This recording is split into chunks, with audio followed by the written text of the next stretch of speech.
On behalf of the Omaha supporters of Grassroots Health, I want to welcome you to a very wonderful program today, a vitamin D symposium with 3 of the best vitamin D speakers that could be assembled. Without further ado, I want to introduce Carol Baggerly, an absolutely phenomenal woman, the founder of Grassroots Health, an amazing organization. Carol. I am going to do a presentation for you about breast cancer. How many in here have already had breast cancer? All right. How many of you know somebody who's had breast cancer? Oh, almost everybody. Has anybody ever lived with anybody who has had breast cancer? Come on, Leo, raise your hand. That's my husband. All right. What got me into this to start with was I've had it.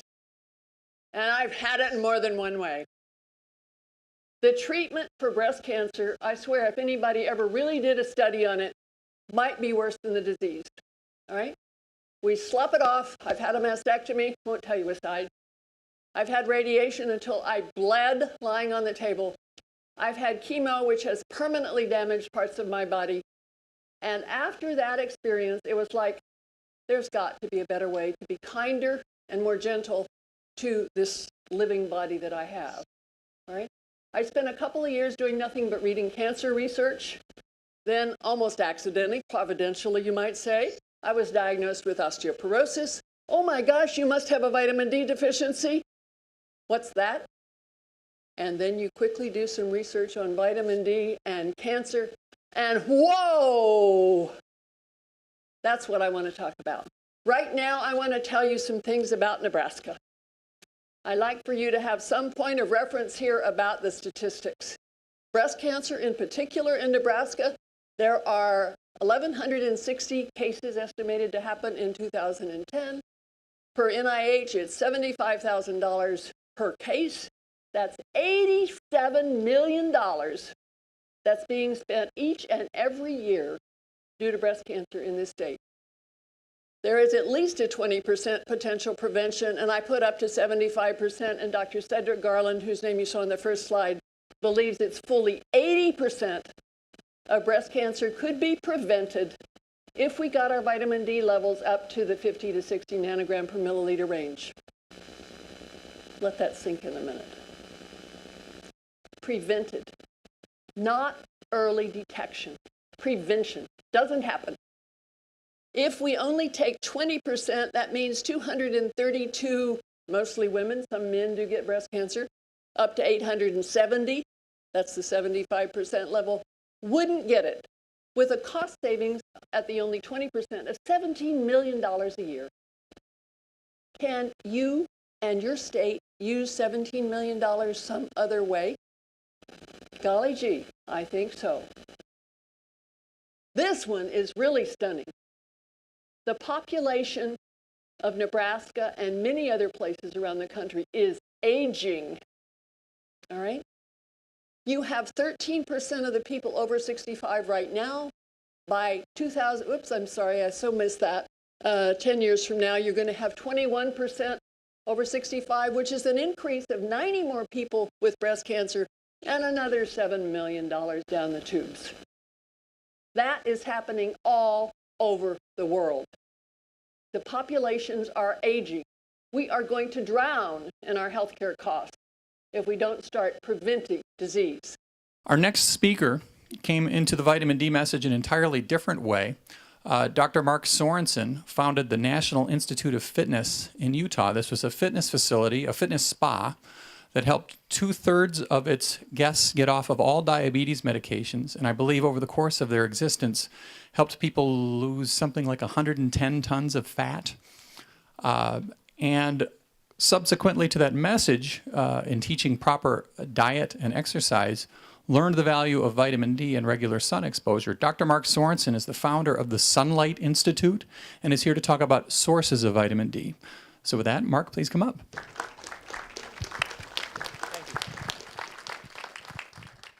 Yes, the Sunlight Institute is a new institute. We are giving the same message absolutely that Carol is giving.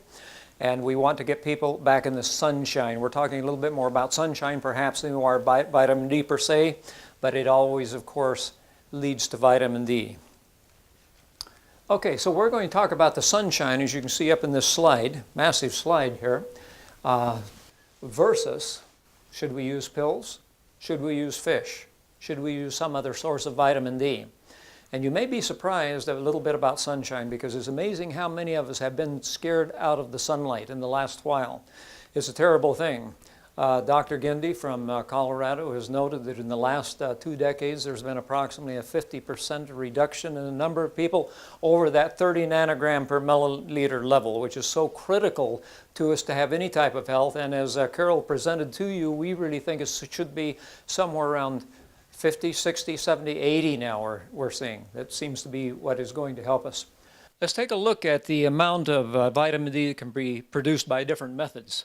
If we get a full body UV exposure, as I like to say, going out in a modest way, of course, and getting naked at noon for 20 minutes on each side, we can get about 10,000 to 20,000 international units in that particular time. That it depends on the skin tone and several other things, but we can produce a lot of vitamin D. Now we take a look at cod liver oil, 400 to 1,000 IUs for that much cod liver oil. Salmon, fresh salmon, up to 1,000 international units. It's not enough, folks. And farm salmon, which has very little in terms of vitamin D content, also 100 to 250 units. Fortified milk. Okay, that's interesting. It has to be fortified. It doesn't come naturally there, does it? Now, if we're going to get a 50 nanogram level and there's no other source of vitamin D, it will take for most people approximately 5,000 international units per day to get to that particular level. So what does that mean to you, folks? You got to drink about 50 glasses of milk per day to get that kind of vitamin D level. Not a good way.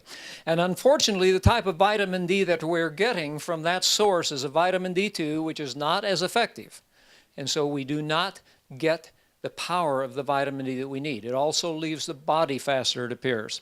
So we've got a problem when we use the vitamin D2. So if we're going to do that and use vitamin D2 as our supplement from milk, then we're going to have about 100 glasses of milk per day. And I think probably that the damage done by that much milk will probably be better than anything you're going to get out of vitamin D. All right, this has been around a long time. UV light, which produces vitamin D, we're talking about UVB here, has been used since 1925, probably before, to help prevent rickets. Been a long time that this has been with us.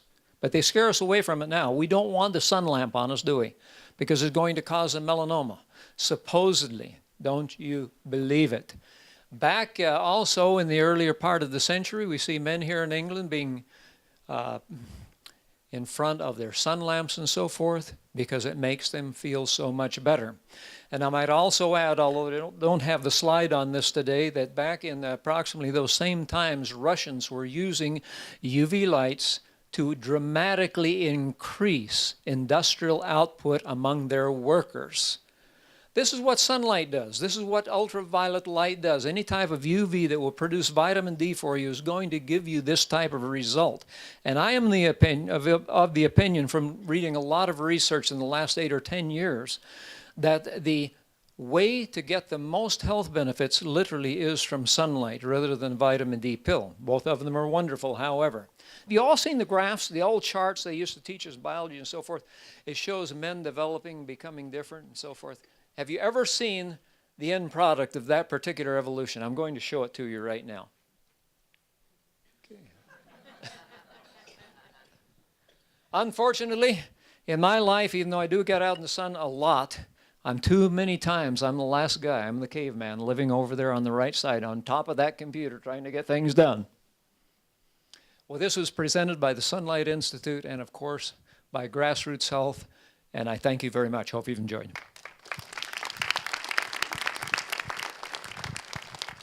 Thank you very much, Mark. Our last speaker today is right here from Omaha, and you are privileged to have one of the world giants in vitamin D research right here in your community from Creighton University. He's been in the field of vitamin D and calcium research for nearly half a century. More than 400 published articles on this topic, decorated by the government. I believe you received the Atwater Award from the U.S. Department of Agriculture, which is one of the highest awards given in nutrition. We're very pleased to have Dr. Robert Haney from Creighton University. Thank you. Thanks very much. Well, good evening, everyone. I've been asked to give you a little bit of the science background, and if you have any questions, we'd be happy to try to deal with them at the end of the presentation, which is designedly brief. One of the things I'm going to want to talk with you about is how a single nutrient could have effects in so many different systems and tissues. It sounds a bit like snake oil, and we need to deal with that because there's a lot of skepticism as a consequence of that. But I'm going to start here with a definition of what a deficiency would be.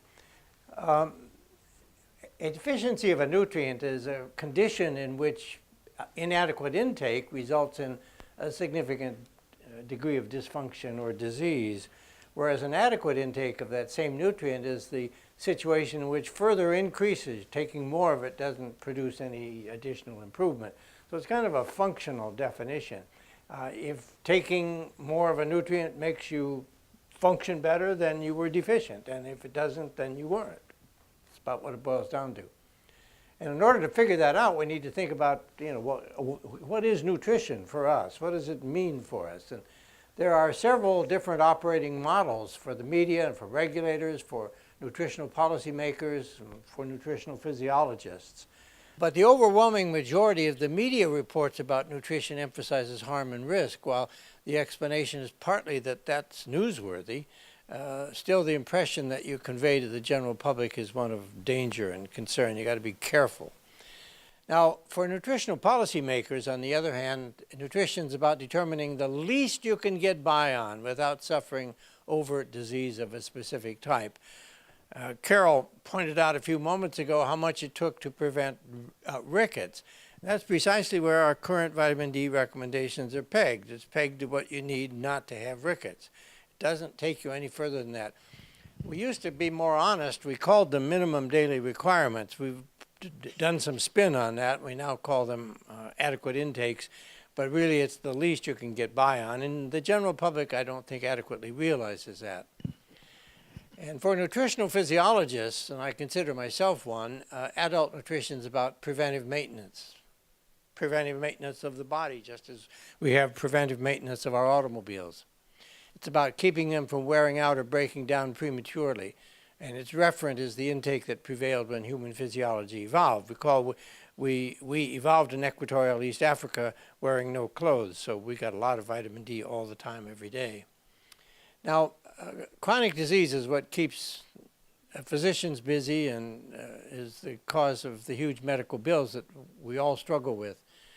Its origin is almost always multifactorial. It's an interaction of our genetic heritage with various environmental factors, including nutrition, infection, various toxins, various kinds of injuries, some self-inflicted, some not. The point is that the body has mechanisms to repair this damage or to fight it at its origin. Vitamin D, as it turns out, is an essential component of many of these repair mechanisms. And when we have low vitamin D status, we don't do a good job of either protecting ourselves or repairing the damage that all these things produce for us. And this begins to give us some sense about how vitamin D is active in so many different body systems. This model also recognizes that the organism will work perfectly well without maintenance, at least for a while. We watch teenagers having horrible diets, and they don't seem to suffer from it then.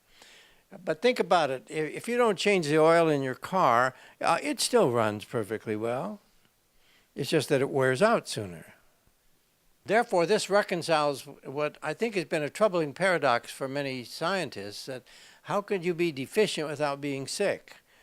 Well, of course, under this kind of a scenario, that's easy. You're just not taking care of your body adequately, and it is wearing out.